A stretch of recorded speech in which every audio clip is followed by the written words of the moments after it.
Hey, what's up, studs? Ryan here, or MandRproductions, and I wanted to bring you guys a little update to my Coppa or Coppa video that I made a couple months back. Of course, if you guys enjoy this video, leave a like. But since I made that video, a lot of stuff has happened, like a lot of stuff. I have consumed an immense amount of content and listened to a lot of like YouTube lawyer people talk about this. I talked to a good friend of mine about it who's a lawyer, and like I've done a lot of thinking about this, and I think everyone has. I think this has been a topic on a lot of people's mind, and unfortunately it's led some people to make quitting videos already, which I'll touch on a little bit later, which is pretty insane to me. But a lot has happened. So what has happened? So I made my video very early on in the whole like Coppa, the end of the days are here, because I made my video like the same day that YouTube announced their system and put their system into place that like automatically marked your videos. So this is when everyone was like, oh, did my videos get hit? Did your videos get hit? Like, that was the whole thing. And obviously YouTube's system was not the final word, isn't the final word, never will be the final word. It's what the FTC thinks. So since that video, like I said, I've consumed a lot of content, an immense amount of content, and I have personally come to the conclusion that I'm going to be okay. Like, I'm just not worried about it. Like, I'm not Jangbrick's fear-mongering, like, scared out of my pants about this. I'm just not. Like, I did not come to the same conclusion as he did. That being said, I made my video before his, and so when I watched his video, and then everyone's like, dude, it's kind of funny. Literally everyone and their mother was like, Ryan, you need to watch this. You're just completely wrong. You're so wrong. Just because, and this isn't like I enjoyed Jang's video. Like, I really did. I thought it was a well-done video, and like, just on like a watching a video thing, like I enjoyed it, right?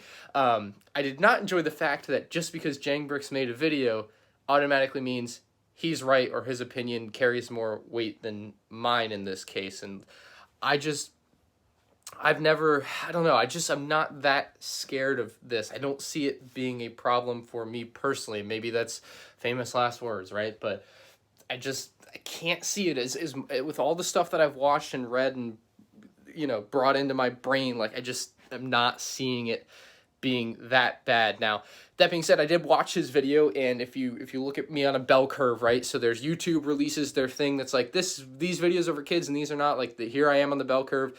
Jangbrick's video comes out. I kind of peak on the bell curve with like how scared I am because everyone and their mother's like, Ryan, you gotta watch this. You're wrong. Like, bro, it's over. You just leave your channel now. Like, just incredible sensationalism. So we reached the peak of the bell curve there, and then, you know, slowly I'm just digesting or ingesting more content about it, and back down the bell curve to where we are today at the very bottom. Like, I'm even less scared than I was day one, I think, if you want to put it on that terminology, being scared. So the most recent thing to happen, or most recent events that have happened, is the FTC has come out and said, we recognize there's a general mixed audience, which is what I think most people on YouTube would fall under, as a mixed audience, because obviously kids 12 and under are going to watch anything. Like, it's literally impossible unless you have the age gate on the 18 plus videos, in which case, even if they have an account that they lied to get, could still watch it. So it's kind of pointless. The FTC did acknowledge that general audience is a thing, and more importantly, Creekcraft, who I've been following since, you know, the first YouTube thing happened with this, actually went to Washington, D.C. to talk to like the FTC people, which was really cool. And he found out a lot of stuff. I'll try to link his video down below if I remember. But like, I watched his video yesterday, and essentially like it just confirmed everything I had kind of felt about it from the beginning, that mixed audience is fine, and that's where most people fall under in the platform anyway. And unless you're watching or making videos that are for 3-year-olds and you're literally like counting to 3, let's count to 3, guys, or Ryan's toy reviews or nursery rhymes, you're fine. Like, it's not a big deal for you.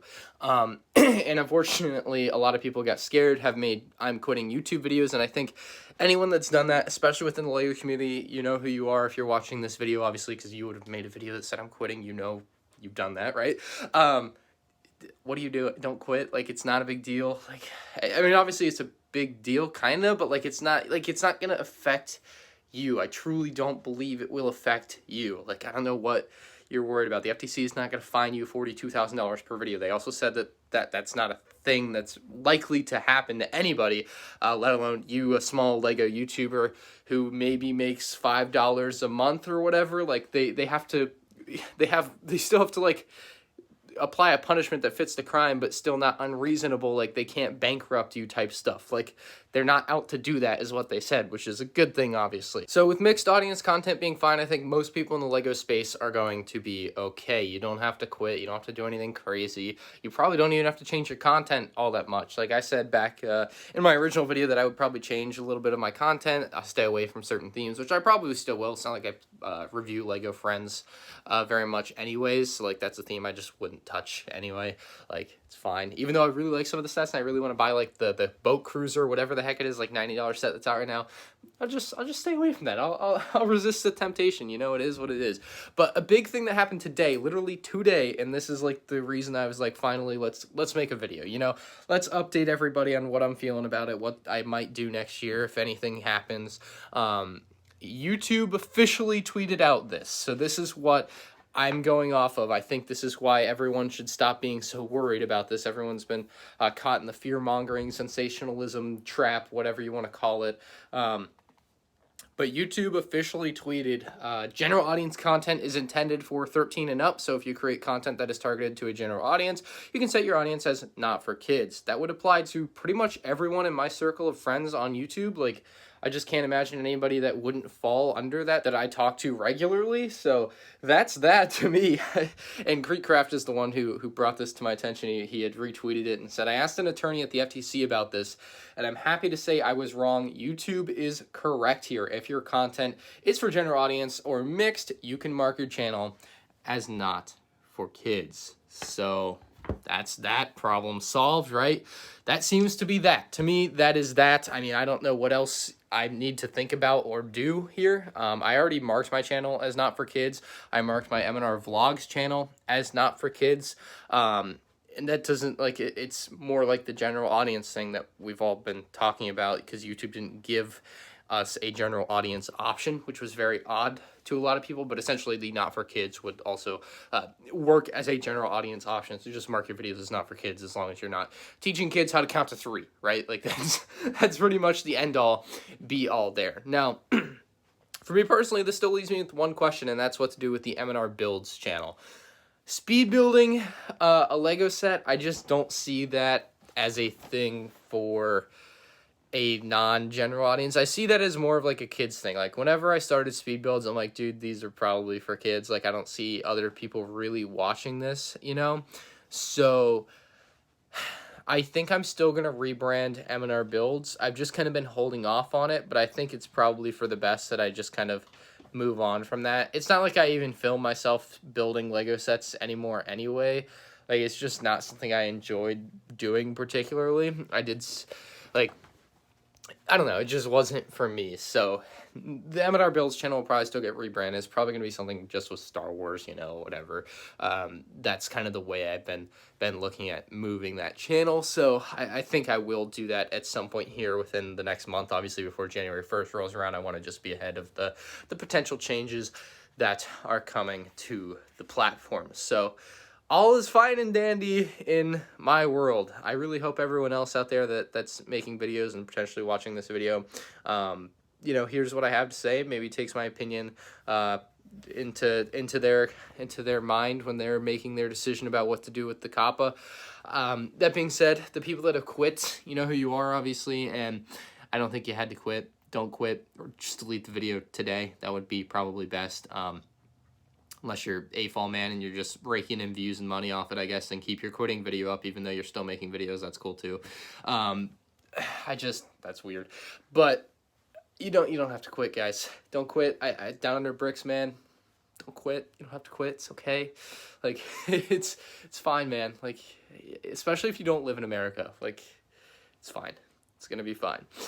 It's not going to be as bad as you think it is. I know you've probably watched some videos. A lot of people have watched some videos that have been very scary, right? It's like $42,000 a video. If you have 10 videos, that's $420,000. Nice. A lot of people are scared of that number, right? Like the big numbers that are being thrown around. Don't be so worried about that. I just don't see it happening. I don't think you all have to worry about it that much. If you're a small creator, I hate that so many people are scared now to make videos. I think that's the worst thing that's come out of all this, is how many people are just now straight up scared to make videos, and that just really sucks to see. But this is not the end of the LEGO YouTube community. That's not happening. So I think that's obviously a good thing for most people involved. I'm sure some people were very excited to see the end of the LEGO YouTube community, but unfortunately for them, that will not be happening. So come January 1st, 2020, nothing will really change on my channel. It's not like that day is going to be a day where you can clearly see something happened, right? So I am very optimistic for the future of the LEGO YouTube community, which is what most of my friends on here are part of. So I'm very happy for everybody, at least in my opinion, that everything is going to be okay. I'm kind of excited for the Jang Bricks update video where he says that he was very wrong about everything, and that it's not going to be that bad, because it's just not going to be as bad as I at least remember him claiming it would be in his video. So there's that. Quick aside on the Jang thing, he is still at it. He tweeted 8 hours ago, I just saw on his Twitter, that he's still not feeling like toy reviewers are exempt. So if Jang wants to be scared, that's his prerogative, whatever. So let me know all your opinions down in the comments section below. I'm curious what everyone has to say about this. I'm sure everyone still has their own opinion on it. I'm sure a lot of people still feel very scared, which I can see why you're scared. Obviously, the U.S. government is scary, and there are some very big numbers being thrown around. But if you watch the right videos and you look at all the information that's out there now, that the dust is kind of settled, I would say, even though the date is still not here, January 1st. But like the FTC has taken all the comments that we have given them on their .gov website, whatever. It's almost like, I want to say it's probably almost 200,000 comments, and they're supposed to read through them all, and they're probably still going to make more changes to Coppa here, within the next year. Like, it's obviously not going to happen before the January 1st date, but I think people have a lot less to be worried about than maybe they did 2 months ago when they first saw, the first flurry of information come out, where everyone's like, oh, this is, we have very limited information. There wasn't a lot of concrete stuff about what everyone wanted to know. It was very vague, and a lot of it still is very vague, but I think it's gotten better with time. So that's all I have for this video, guys. Let me know your thoughts again down in the comments section below. Episode 9 in 1 week. I'm excited. Let's go. So I'll see you all in 2020, obviously. So keep your eye on the channel. A lot of good videos coming soon.